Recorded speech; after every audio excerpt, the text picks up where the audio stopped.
Let's welcome Reverend Gartlyn Arthur-Chance, and she is here speaking to the Transformational Foundation. Good morning, Reverend, and welcome. Good morning, Brother B, and thank you for having me. Very good. All right, let's talk a little bit about your foundation. Obviously, this foundation was founded or started in 2012 in Louisville. Just give us a little backdrop and where it started and where is it today. Okay, let me just clarify something there. The church which I pastor is in Louisville. It's the Holistic Transformation Ministries.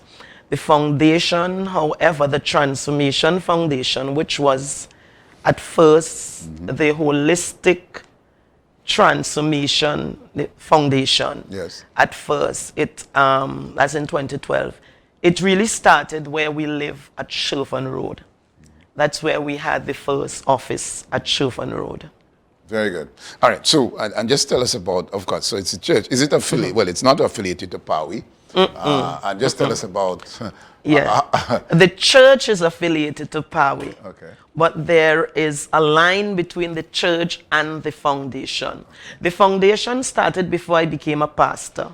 The directors are my husband, John Chance, and myself.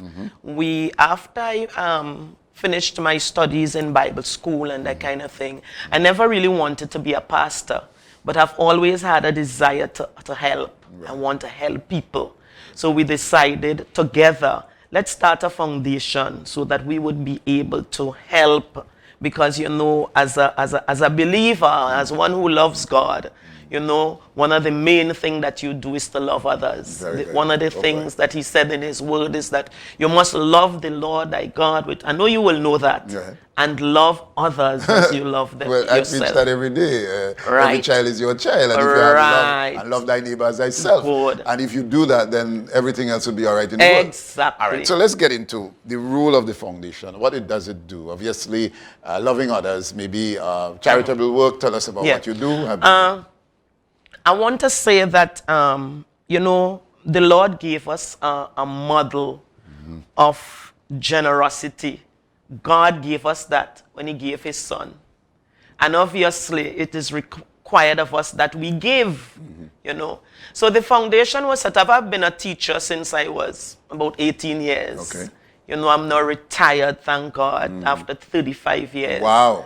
That's good. And so I'm a retiree, and I'm proud to be a retiree. Yes. I retired early. Yes. Okay. So when we started because of my area in reading. I've been a special educator, special education teacher for mainstream, then special education. Then I went to the education department where I work under this special education area. A number of children, they regard them as non-readers. They can't read, they can't learn. And I love those, you know, and I was trained in the area. So we started first to give those children assistance. You know, we would assist them with their reading, remedial reading. And then those that, and many of those children I need, you know. So we would assist those that are in need of food, clothes. We even went on to shelter, and it didn't have to do with children alone. In fact, one time when we were, I won't tell you the party, but we were campaigning for an election. And as I walked down the hill in Bethel, a gentleman started to curse, and I got caught up by this gentleman. He was in a little old house, and I told them, go ahead, I need to speak to this gentleman. And when I spoke to him, I could see that he had a need. And he said, political party always promising you, I don't want to see anybody, I don't want to see anybody. I say, you know what? We will help you. And Brother B, we did rebuild this man's house with assistance from a number of stakeholders. Right. And we gave him toilet facilities. He was a blind old man. Boy. That's good. And the area that he went to get to what we refer to as a latrine. I don't know, I'm a country girl. Yeah, so I latrine, know, yeah. Right. My heart bled when I saw what he was going through. Wow. So we got him toilet facilities, we got him some table set and his stove and so we did that as part of the foundation as well. Right. So that would be one of your main projects, yes? Well, all of the projects are main projects. important. Okay. It depends on the need of the person. Hear what you said that made me want to ask this following question. You said your heart bled. Yeah. All right. So, Reverend, there are other people that we don't know. You were lucky to see him and rescue him or assist him with your foundation. But there are other people in communities that we will not see because they may not have a political party passing and then he will not be able to cuss. But they're suffering. And there are families that are suffering and in need. Let's talk about the direction that the foundation is going. Is it that a mission to find these people who are in need, to assist them where they need the assistance? Well, it's not so much. We have a mission. Our mission is to help those that are in need. Right. But somehow, I don't know the Lord, having taught for so many years and having loved people so much. I'm a talker. I talk to people. I will sit in a plane and I will talk to the person next to me. Right. You know, so I always bounce up on people who have need. Just recently, we were in Louisville, and I told the church, I said, you know what? Some people not coming into the church. We dress up and whatnot when we come into church, and these boys out the road, we need to go meet them. Excellent. So I put on my jeans. I say, we're not dressing up. We putting on jeans and whatnot, and once per month, we are meeting them in the street. And a young man sat there, a young boy, and he took in the whole service. And I don't know, for some reason, I was drawn to him. And I asked him, I said, what's your need? What? Because I could have...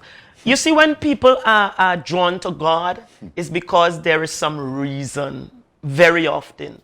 And we started to talk, and he showed me, he said, I never liked Pentecostal, you know, and he started to tell me he had a need. He said, you know, I came down here to go and curse some neighbors and things who affecting me across. And he said, when I sit here and I heard you, I realized that I feel your love, you know. Anyway, to cut a long story short, I connected with him. He had a young girl who he is with who is pregnant. And we connected. We went to visit the home, Brother B. When I went, I don't want to talk because, you know, I'm surprised at the way some people live right here in Tobago. We don't know. And we are not aware of it. Boy. Right? Yes, yes. So we started in the foundation. We say clothes, we say food, baby things, everything. So that's how it happens. You know, there are some that I would know, but there are some that I would just connect. I guess God knows the heart. Yes. And therefore, he connects us to the right people. Well, I you know, and I feel your spirit, I feel your energy, I feel the genuine love you have for people. You don't have to know them, and that's what love is. And, you know. You say love your neighbors, you love yourself. Exactly. They don't have to be in your church. Yes. You know, I tell people, I say, what church is not to deal with people who just in the church. Exactly. It's a community. All right, well, let's deal with that. I mean, the 4 walls, you know, given the restrictions lifted with COVID-19 and your mission, I would say that you're called to do this. Yes, I believe that. This is your purpose. This is your calling. I could tell, given what you just explained to me. All right, so let's deal with taking the church outside of the 4 walls that you have been doing. You don't wait for a crusade to do what you're called to do. All right, so let's talk about where you're going now. You have done what you did. Where's the direction going forward? Well, what we're doing is just what God wants us to do. The Word of God said that he didn't say if you give. He said when you give. And any church that is operating under the Bible, well, everybody have the book. We deal with the Bible. You know, one of the most important areas to meet the needs of people, where we go in. We set up, could I tell you that we are set up at, we had an area in Chauvin Road, but because of the pandemic, space became a problem. Because one of the things that we engaged in during the pandemic is to be able to assist their parents who they don't have the time with the children. So what we did was to make cubicles, and we decided, me along with 2 other young ladies, to assist them with their online work.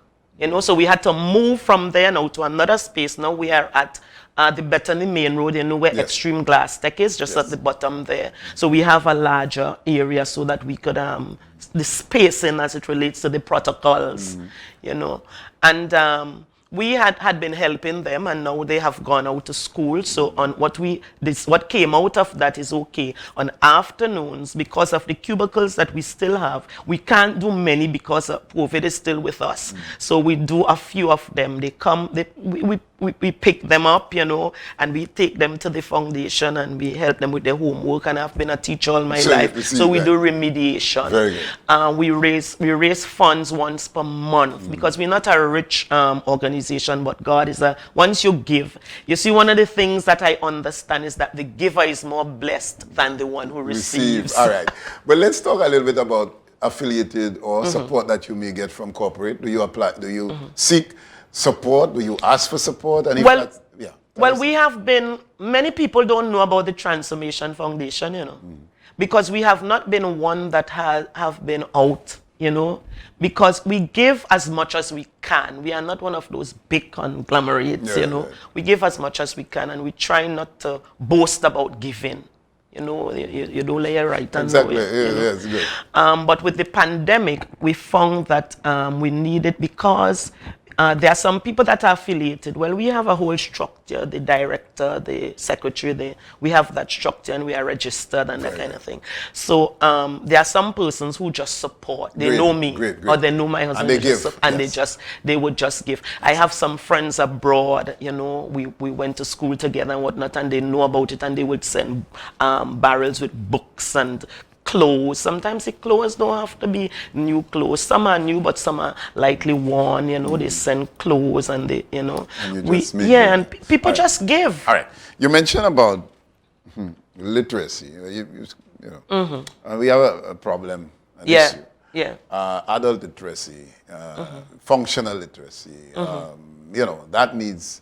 How have you reached out or attempt to mediate? I don't want to say fix it. But have you been getting any responses for people who may not want to be identified or come to any class? Speak to us from that. That's one area that we dealt with also. In fact, we did the primary school leaving program with a number of adults. There was an instance where my mechanic, 30-something-year-old now, probably 40-something. I found out that he couldn't read. He didn't tell me, but I was able to, I was able to detect it.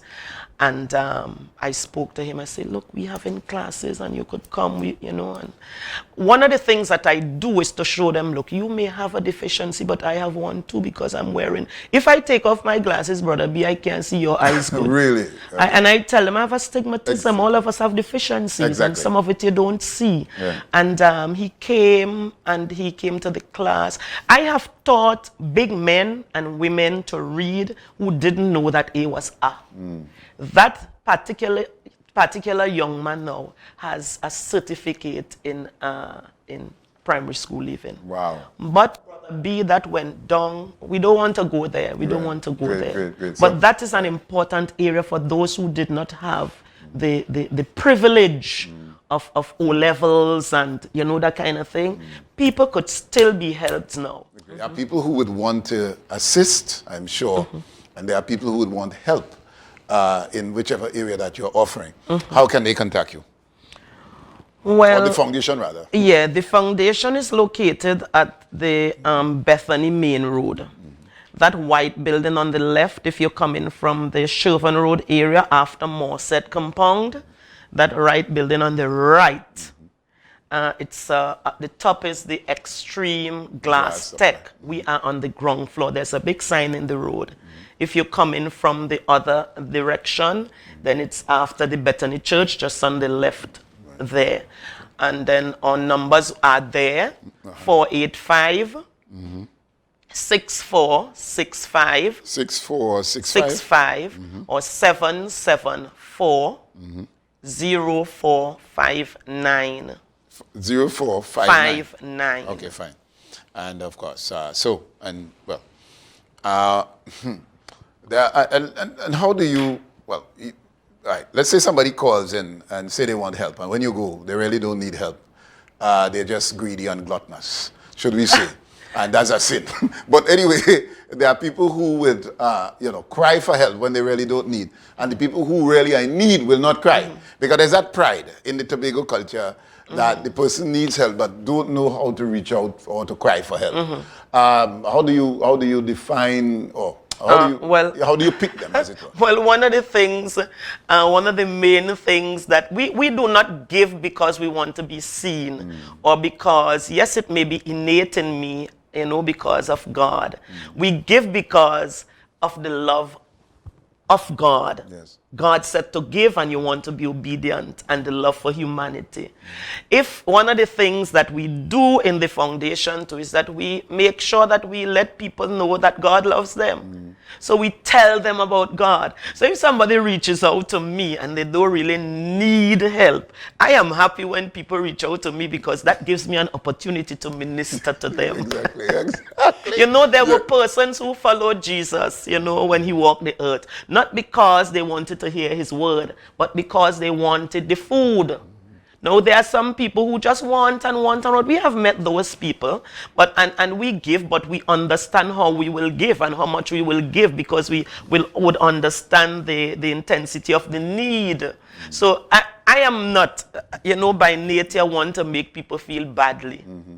But like, for example, things like wheelchair and computers, we have given out a number of computers and the little, what they call them, the little tablets and whatnot during the, there are persons who came and we question them. We have questionnaires, and we question and you find, well, they have one, but that one is old and they want a new one. There's somebody who doesn't have any.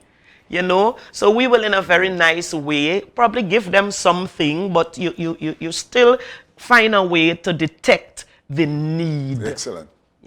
But we like people to connect. I like people to connect with me. Great. I could tell them how much God loved them and encourage them to serve God and that kind of thing. Very good. All right. And your energy and your spirit is filling the room. All right, well, we're getting ready to wrap. And in closing, what would you want to say to all of us who are looking on? And we want to encourage this foundation, and God bless it already. Thank you. And it's going to continue to be blessed and do its purpose. And hence, you are here, and we are indeed thankful. In closing. Yeah.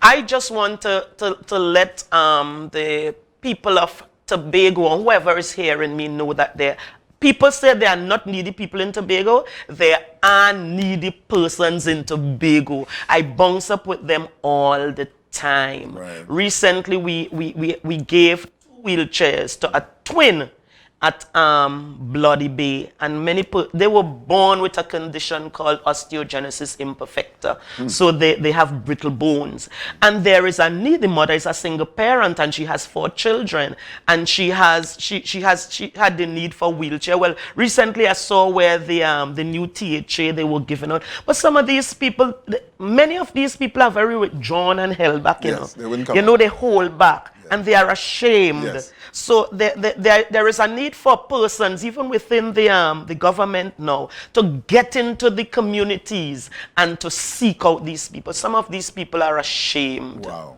All right. Well, we'll fix that. We'll break their shame box and fix them. Yes. Deal with them. But there are needy people on our island, and those who have must give. Excellent. The churches must give. I don't need a big fat banking account for the church. Whatever money is given, it is to give. When I started as a pastor at Louisville, I was working at education. And I told him, I said, I don't need a salary. Whatever you all will give, we use it to build the church. We have a small church there, and we expended the funds on persons in the community who were studying. Those very persons, after they were not members of the church, when they finished studying in UE and whatnot, they came right back to us. And give back. Because and not only give, be part of it, of the church, because they were able to see the love rather than hear the love. Wow. Okay. Yeah. Great. All right. Thank you again. And of course, you're welcome. Yes, and thank you. Indeed. All right. So.